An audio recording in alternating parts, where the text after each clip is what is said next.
our life, we will find that there are moments, there are points where we feel completely confused, where we do not know what is the right thing to do, where we do not know what is good for us. We feel that one option might be right, we feel that this other choice here would be good for us, and we then make list of what would be a positive and what would be a negative, and it is through these calculations that we try to narrow down that what is best for us. Before we go on to make all these calculations, before we try to narrow down what is right for us, can we really look how this confusion arises within us? How we are entangled, tied up within ourselves, and because of this entanglement within, all our confusion simply becomes a chaos where we do not understand what is actually right, what is good, really good for us. We may go on to make calculations, we may go on to precisely detail every route of every choice of where every decision will take us, but this state in itself, our condition, tells us that we are inwardly chaotic, that there is no clarity that we have with which we can move. So, all of our decisions that arise from this confusion, we'll find, only lead us to further confusion. Being tied up within ourselves, not knowing what is good, what is beneficial, we are in a state of doubt, we are in a state of uncertainty. We will find that we are telling ourselves, that we are urging ourselves, that we are convincing ourselves that probably our decision would be right, that probably the choice that I have made would be beneficial. We would just assume that it has to be good or it won't be good. So our state is simply is of a one big mess. There is no sense of peace, no sense of complete harmony that we feel within. So we have to understand how does this confusion arises within ourselves, how we are, how do we find ourselves so tied up, so utterly clueless that we can't even take a step towards clarity. So first we'll have to begin by seeing that all of this confusion actually arises because we are divided, because there are multiple contradictions within. We feel one choice is good because we see certain benefits in that one particular choice, and we feel the second choice is also good because we feel some certain other type of benefits in that choice. So it is one set of pleasures versus other set of pleasures. One set of benefits are in contradiction with another set of benefits. We will see that how this division within actually comes about because we are inherently fragmented, that we are divided into a lot of pieces, that we are broken up within, and it is because of this fragmentation that there is this confusion. Every other strand from a fragment, every piece of thread from one fragment is entangled with a thread of from another fragment, and so there are simply knots where one knot is entangled with another knot, one thing is entangled with another thing. One direction pulls us in its way and the other direction pulls us in other way, and harboring all these broken pieces within, we find that it leads to nothing but confusion. It leads to nothing but a chaos. There is no clarity, there is no harmony within. It is because of this fragmentation we will find that we are utterly confused, because we do not have a wholeness within, because we are divided into a lot of pieces. So every piece seems to have its own benefit, but there is no one unifying factor which results in a goodness which is whole, complete in itself, which basically negates every other apparent goodness.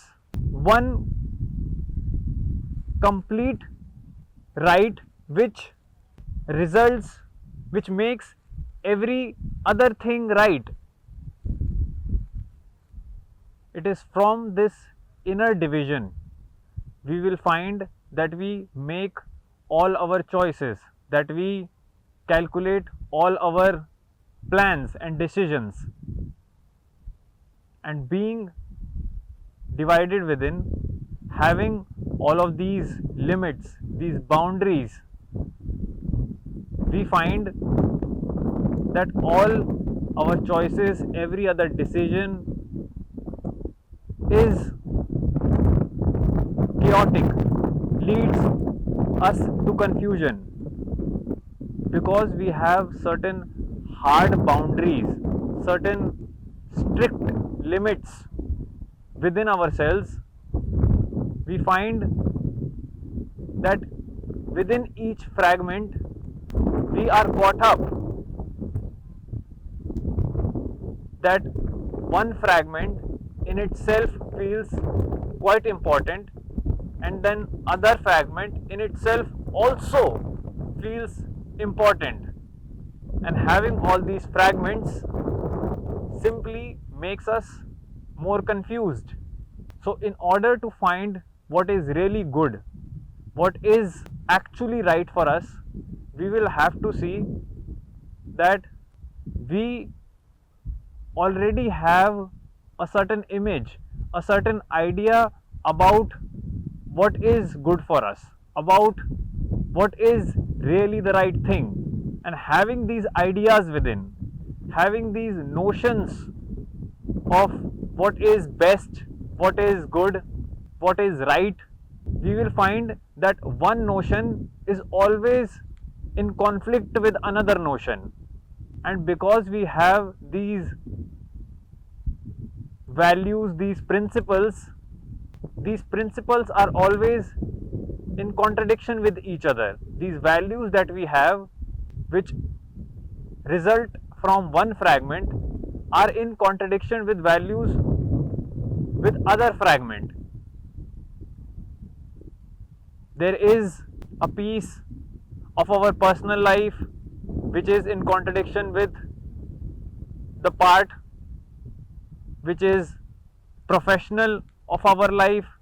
There is a family, there is a fragment of family, then there is another fragment of friends, there is a social fragment, then there is a personal fragment. All of these pieces are always in contradiction with each other. They are in conflict with each other.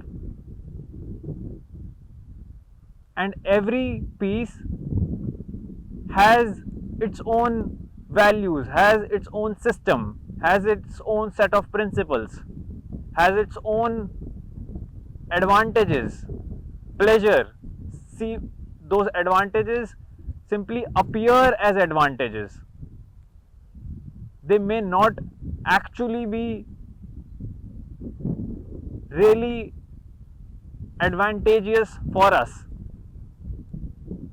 So every fragment has its own set of pleasures, and when one set of pleasure is in contradiction with another set of pleasure, we find that we are confused, because we really want to have, at the end of the day, pleasure from every other fragment, from every other piece of our life. And we really believe in ourselves that having all of these pleasures, having a harmony, creating a balance between each of these fragments would lead to a peaceful life. Our peace really is derived from a lot of broken pieces, a lot of fragments.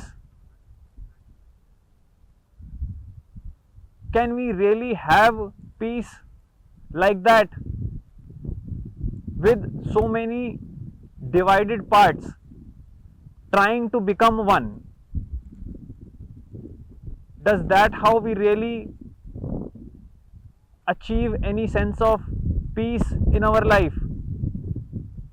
Does that how peace come into our life?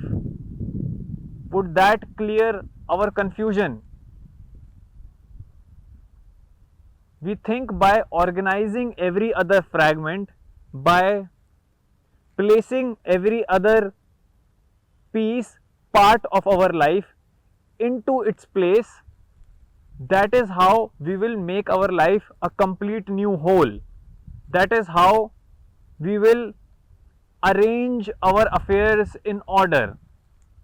And this arrangement of different pieces in their own respective places will provide us a certain order, will provide us a certain uniformity, a peace within our life.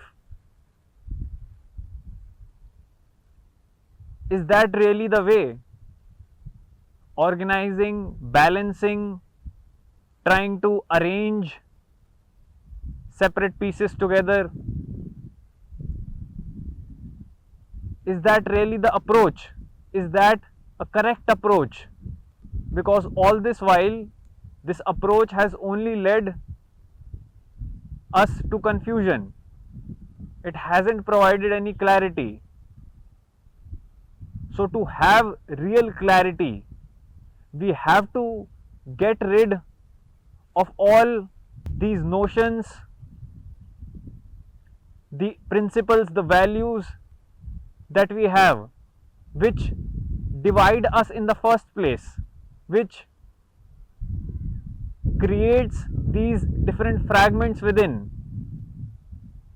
can we approach our life from a place where we are not divided into multiple different parts? Can there be a certain uniformity with which we approach life, where we do not look and run to different pleasures in different directions, where there is no balancing act that we are trying to pull in our life, where there is no arrangement of different pieces into their place? From this approach, everything else automatically will find its right place. Can we have this uniform approach in our life?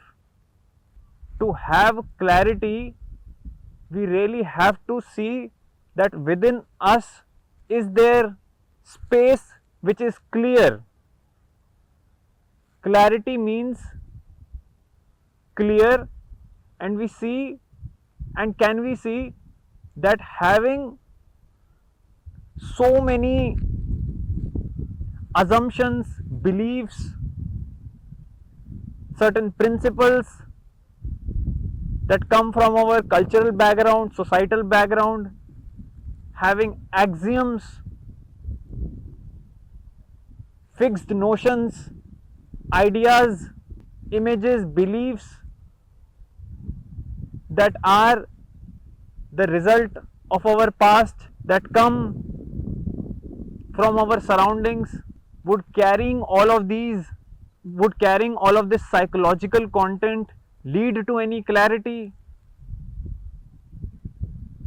Can we make space within ourselves and push all of these things away, negate these ingredients that our mind is filled up with?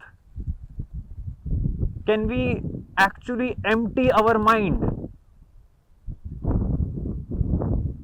And in that emptiness, we will find that there is clarity, that for the first time there is a certain space within which is clear, which is not filled up with mental stuff, with concepts, with ideals, with principles. If our mind is a drain, then it is clogged up by these mental content which we hold on to, which we cling to. All of this mental content has to be drained out from our mind for life to really flow. It is only an empty mind which is clear, which has any clarity, because without this clarity, we will find that all our choices, all our decisions only lead to further chaos, only lead us to misery, to suffering. We are always uncertain, we are always doubtful of our choices. We would deal in what if I had made that choice, what if I had gone for that thing, what if I would have had relationship with that person, what if I would have had done that, chosen this, proceeded with that. We would simply engage in imaginary scenarios, because what we presently have is a mess, is confusion. In our pursuit of having pleasure from all direction, we have only led ourselves to chaos, because we wanted to possess, to engage in pleasure in every way possible, we find that this pursuit of pleasure has only resulted in misery and confusion. Being confused ourselves, being divided, being fragmented within ourselves will only create more confusion. Living with divisions within creates further divisions. Further divisions only means more conflict. More conflict only leads to suffering. The more our life is divided into parts, personal, social, cultural, family, the more we are psychologically divided, the more we will find that we are in a state of conflict, that we are stretched in multiple directions, that every fragment simply consumes our energy, and at the end we are left exhausted, we are left malnourished. We would think that we are creating a certain balance, we would think that our life is orderly, but this division is the root of all disorder. These psychological boundaries that we have imposed in our lives, these boundaries, the fragments on the either side of the boundary always seem to be at war. One fragment contradicts another fragment.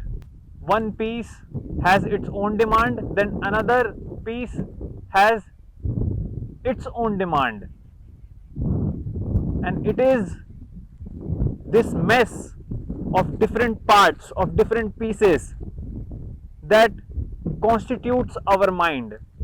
How can there be any peace in this divided, fragmented mind when every part has its own thing going on within itself? Every part has its own set of rules, principles, pleasures, which are always in conflict with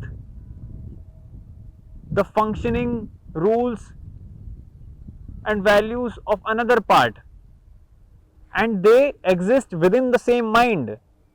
The state of such a mind is pitiful. This mind is actually its own enemy. These multiple fragments, pieces within the mind only dull the mind further and further. Such a mind has no health. Such a mind only is leading itself to degradation. A confused mind is not active. It doesn't have the vigor, the vitality of life flowing in it.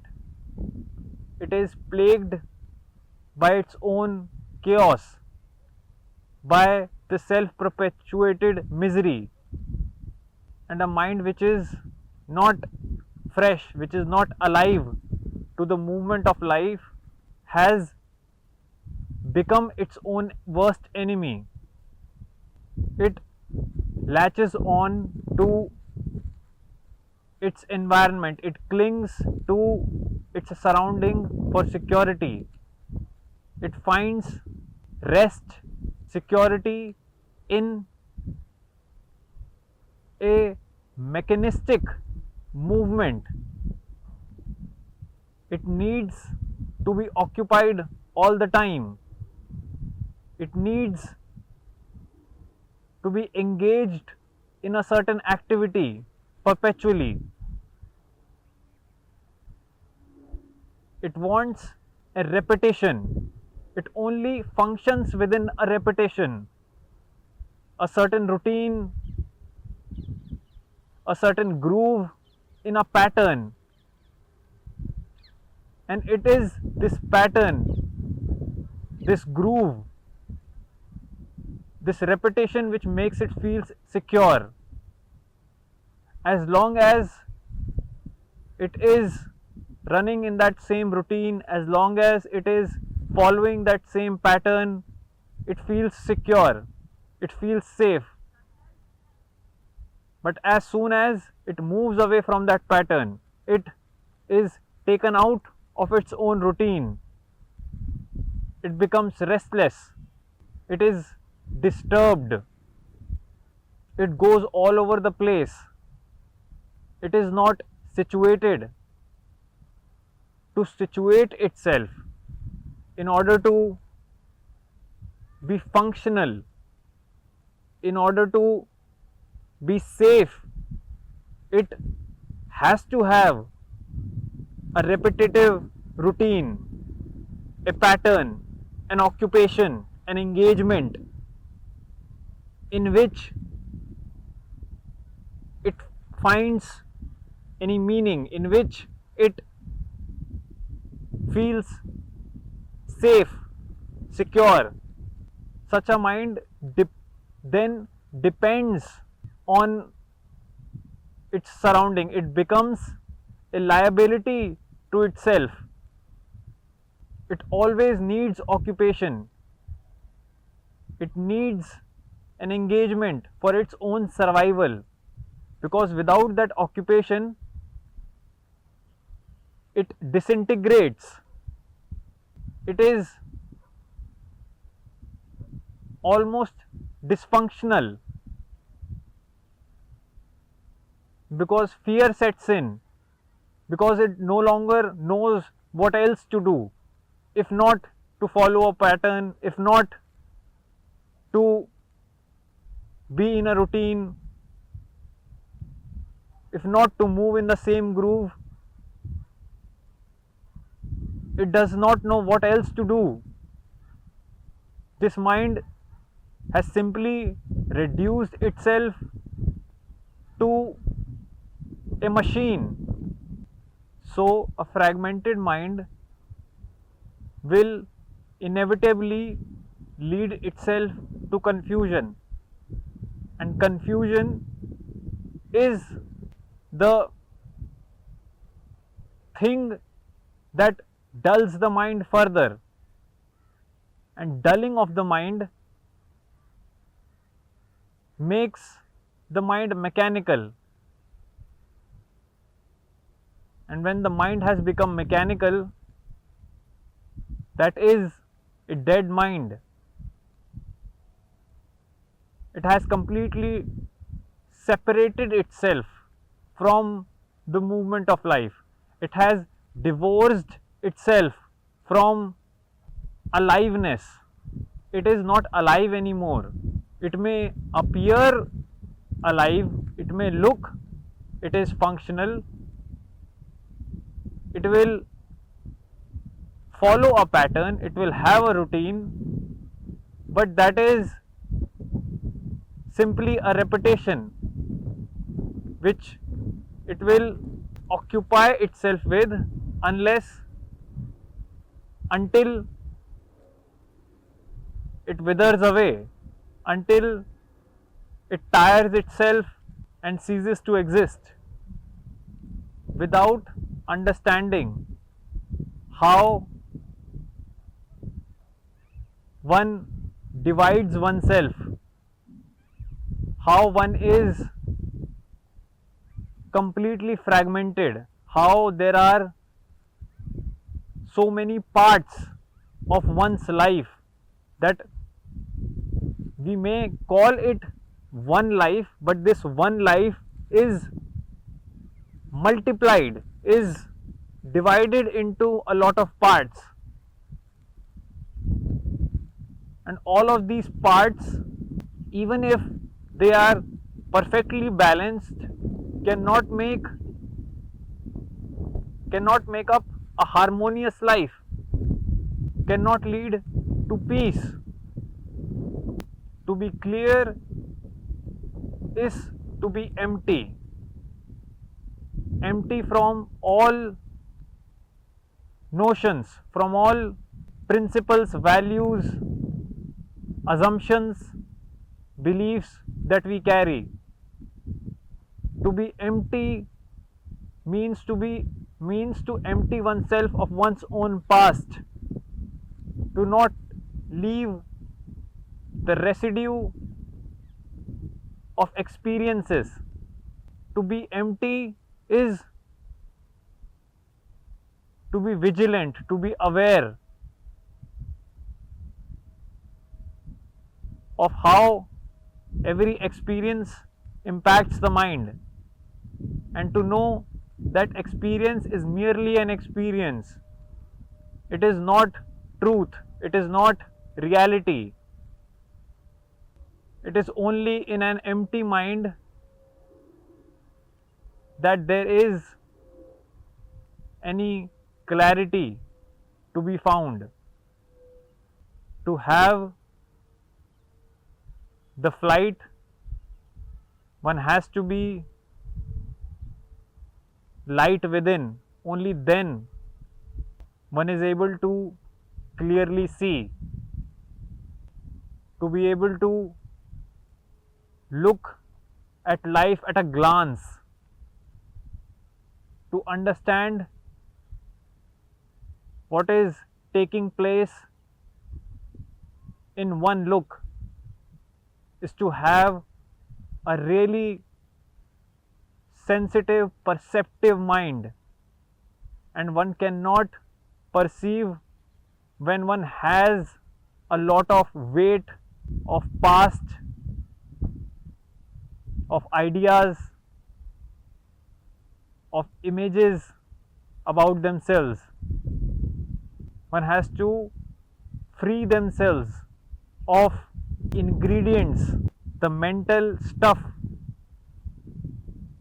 that our mind is occupied and filled up with. It is only when we have space that we can see life completely, entirely, in its full form, without any limits, without any divisions, without hard boundaries. One can comprehend life totally, without distinctions, without separation, not from a narrow space, not from a limited island, a limited view. To understand life fully, one has to get rid of all the divisions that one has created within themselves. To be aware of our divisions, of our fragments in our daily life, is to be free of all fragmentation. And from there, one lives, one acts, and that action is total. It is not narrow, it is not limited. That perception, that total perception of life leads to complete action, and then one is not confused.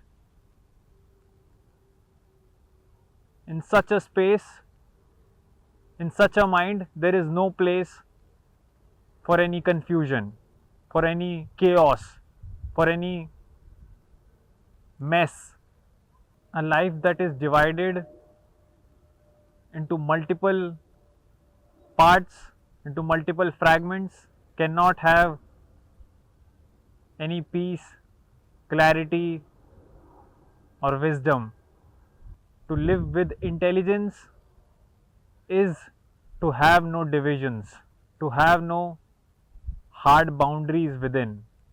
To live with intelligence is to have a mental agility, a suppleness, flexible quality that moves like the air moves through the grass, without any break,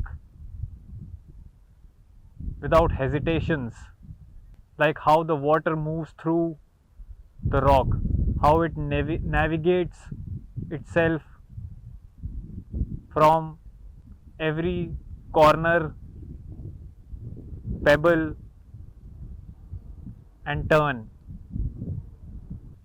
To live intelligently is to know that there are no actual divisions, that all really is one, that there is no separation between anything, that no one thing exists separately from the other thing, that all is part of one movement of existence. And it is that oneness which is life, not the fragments, divisions, our boundaries that we are familiar with, that we are accustomed with. It's not that divided, separate, compartmentalized life that we know of. Life is a whole one unit that moves in harmony.